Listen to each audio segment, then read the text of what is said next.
Hey, Trance family. Good morning, guys. Brandon Beatty Trance. Got my cup of coffee here.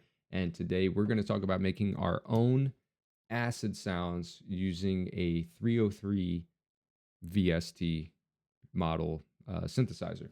If you don't know what the 303 is, without getting into too much of the history or making this a history class, the 303 is a bass synthesizer that was created by Roland, and they intended it to be a backing track for a guitarist, for instance. If you were a guitarist, you wanted to practice your music or have a backing track, but your like a real band wasn't available, their idea was, hey, let's create a bass synthesizer somebody can use to have like a bass.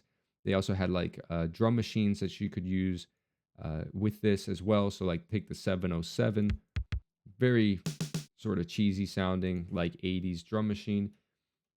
They also had the 808, which eventually became the main drum machine for hip hop music. So people have probably heard the 808, or you've heard that term too. And yes, they are related. 303, 808. Another term that's popular is 909.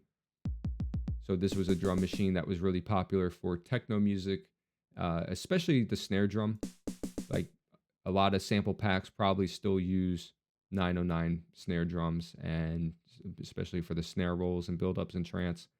And the open hat is unmatched. I mean, that is like such a classic um, trance sound using that open hat. They also had the 101, which was a basic monophonic synthesizer that you could use, again, in unison with all this stuff to sort of make your own electronic band. Again, created by Roland. They still make the 101 to this day. You can buy like modern versions of it, small rack versions. It's cool. So I suggest checking it out if you're looking for some good analog synthesizer stuff, like material. Definitely Roland is one company to check out. Now, how do you get acid sounds from the 303? Because if you just pull up the 303 and let's just like initialize this patch real quick, we'll reset it. How do you make your own acid sound with this synthesizer? Because right out the box, um, it doesn't sound very acidy, right? It just, I don't know, sounds like a bass synthesizer. It sounds like a basic synthesizer. Well, the secret is all about your, what's the word? It's all about your modulation and automation. Okay. So acid sounds evolve over time. That's the biggest key. It is not like a static sound. So take the uplifting bass, for example. The uplifting bass, some of these sounds, they don't evolve too much over time other than like maybe filtering it in, filtering it out. But with the 303, it's really important that we evolve the track again over, evolve the instrument over time. Okay. So the first thing is you do need to know how to use your synthesizer just a little bit. At least know how to use the step sequencer and that aspect of it. So every model, every brand is going to be a slightly different with the step sequencer. I like this one is by Audio Realism. We have a mixture of sort of a step sequencer. So like my track, for instance, is in D sharp, E flat, so I can literally just click the note here, and as I click the note, it programs it. So right, if we're on step 6, if I go back to step 5, you can see that I did change the note. And we're just going to go through, and again, we're going to use a 16 note pattern or 16 note beat. All the notes for the beginning of a track, right, is going to be right on the tonic, which is again D sharp, E flat. Now we can go into this view and we can see sort of more of like a drum machine view. So if this is clicked in, that means that it's going to play on that beat. So this is 1E and 2E and we're going to just start off with like the most basic acid pattern that you could use in trance. And it's essentially going to follow the uplifting bass roll. So we're not going to have the pattern play on the kick drum. Okay. Oh, sorry. Let's turn off some of our other sounds, and we're just gonna hone in on the kick drum and the bass sound, or the acid sound. Sorry. And as you can hear, it's not very acidy right out the box. So how do we make this into more of an acid sound? Well, it's all about the resonance and cutoff, okay? And even try modulating, or sorry, automating these other controls like your envelope mod, the accents, putting some accents in here. So you can get like a really classic acid sound out of this, especially using these accents. And again, I know it's not sounding super acid, but trust the process. You really have to trust the process here. So let's start with the most basic sound, and we're going to, all I know is right, like I have the intro to this track. Right here, I want the acid to kick in full, sort of when the sub bass comes in. Okay. So first thing we're going to do, again, what I like about this synthesizer is it has some of these things that we need to make this into a really good acid sound right here on the side. I think the first thing we need to do is do some type of high pass filter. So I'm actually going to just use we'll put this in here. So about 250, and let's just pull up the EQ, the equalizer, our fab filter here, and we'll just do the same thing here. I mean, we just want to make sure we're cutting out all the bass sounds of this sound. So right away it sounds thinner, which is great because that's going to leave room for the rolling basses. Okay. So point is, we want to roll off about everything below 225. We kind of want it sitting in the same place as the rolling basses. The other thing that we're going to need to do, the other ingredient to this, is some drive. We're really going to need some kind of distortion and drive.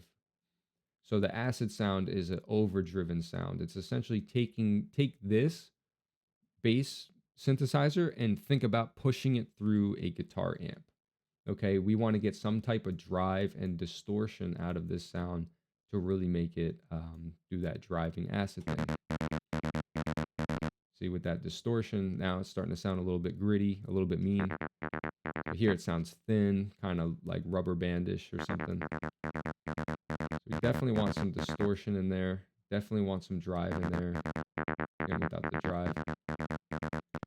So difference between drive and distortion. Drive is sort of pushing the sound, whereas distortion is intentionally clipping the sound, and it's sort of cutting off portions of the wave without getting into too much science here. Drive and distortion are different. Okay. Now it's all about modulating or automating our cutoffs. I keep saying modulating. I mean to say automating. And having in conjunction with the resonance. Okay. There we go. Once we push that resonance up and start morphing the cutoff frequency, you can hear we're really starting to get a type of acid sound out of this. And it's a combination. You really have to feel the synthesizer and listen with your ears. Okay, like what effect are we getting when we push the envelope mod?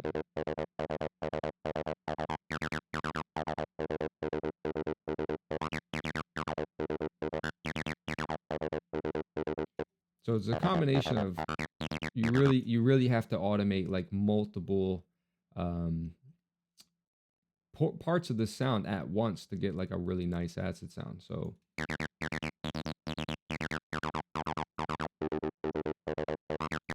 it's a combination definitely of the cutoff, of the envelope mod, of the resonance. And so let's go to our track, and we're going to start automating some of this stuff and get a nice sound out of it, or get something that's interesting. So again, I know when the kick drum builds up, I want the acid sound to drop in like right here. Let's turn off this, and we'll put the kick drum in there. And let's pull up the acid sound. So I think I want to start the sound off with a high like sort of high cutoff. Let's just loop this. Okay. Again, not very acid sounding. This does take a little bit of massaging to get it right.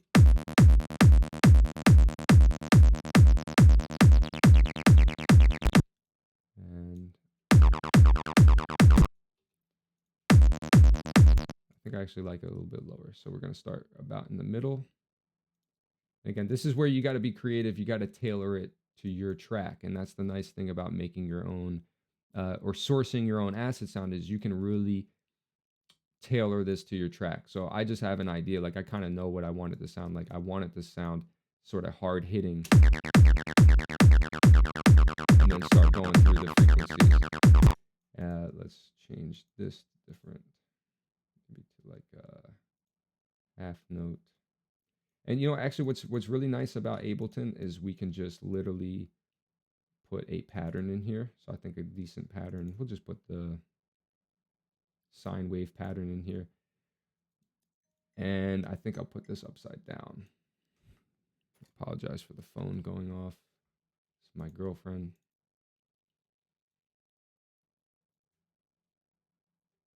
Girlfriends and trance music.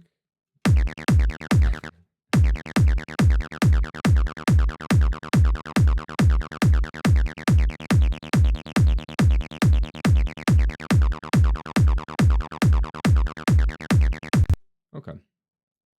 And let's try modulating the envelope. Sorry, automating. I'm just off today.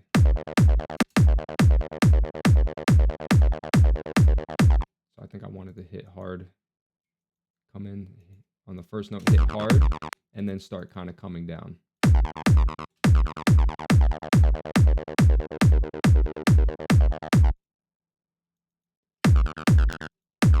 So let's put a...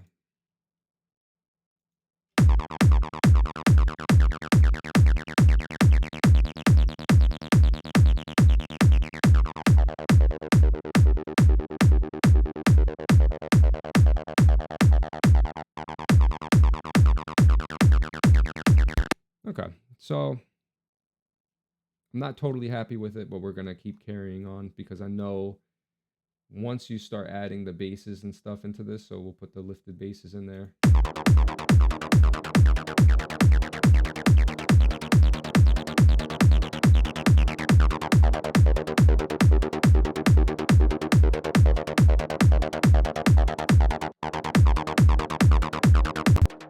Okay, still not quite acidy, like quite of an acid sound enough. And that's because we didn't add our echo. So I just do like a basic space echo, ping pong effect. Hear that? We don't need too much feedback.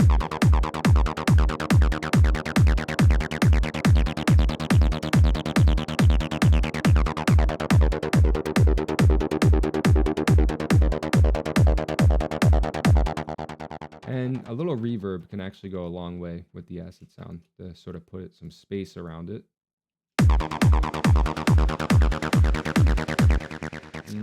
Let's find a better, I actually had a preset I was using over here. Let's just drop this in. Oops.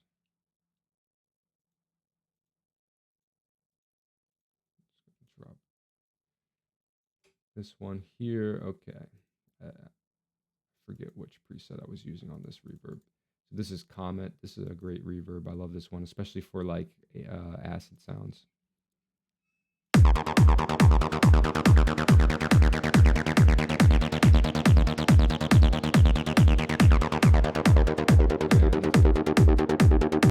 The acid sound, I like to make sure it is peaking at about the same decibels as the bass, as the rolling basses. So let's pull that up. Just a little too loud. I'm going to bring it down to about -12. Let's see.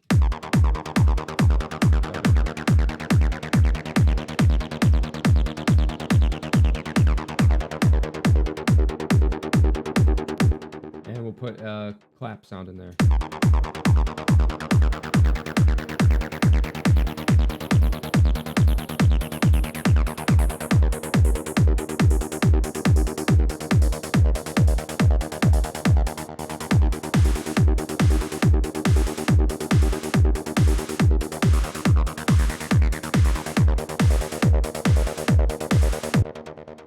And we will put our pattern back in there twice. And again, the envelope mod pattern, duplicate that so we hear it.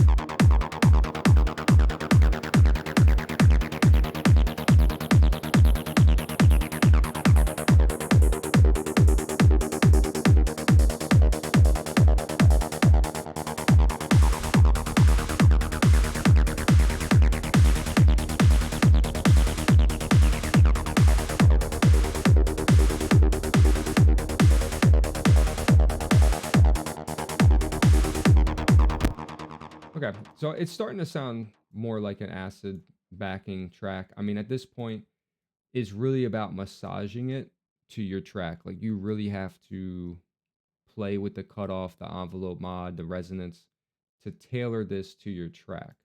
And I'll put a couple more elements in here because I think, again, guys, like, it's when everything kind of comes together, I think is where the magic happens, when we have our crash cymbals and effects and everything in there. It starts to really, again, kind of sit nicely in the back.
So you can see, like, once we have that basic acid sound going, like, it starts to fit into the track pretty nicely.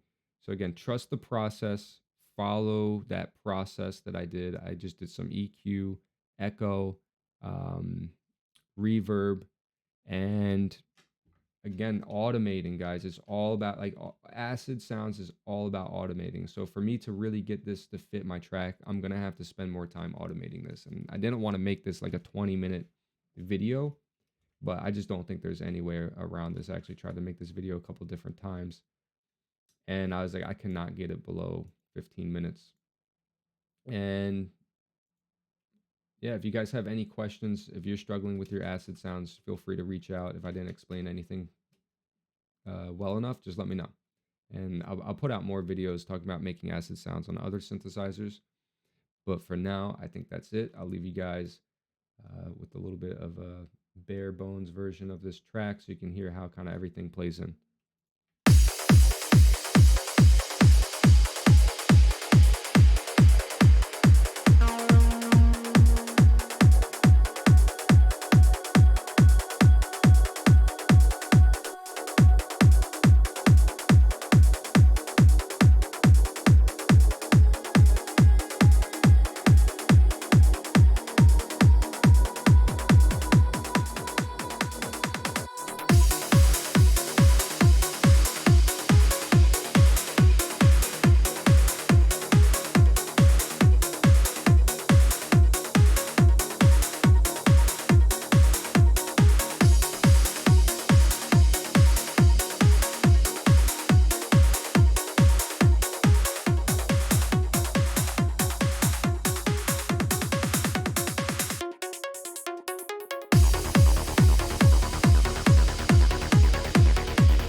thanks again for checking it out. So you can see sort of how we put together some basic elements to create a track. Like I just want to keep working on this and finish this up. But all right, guys, catch you on the next one.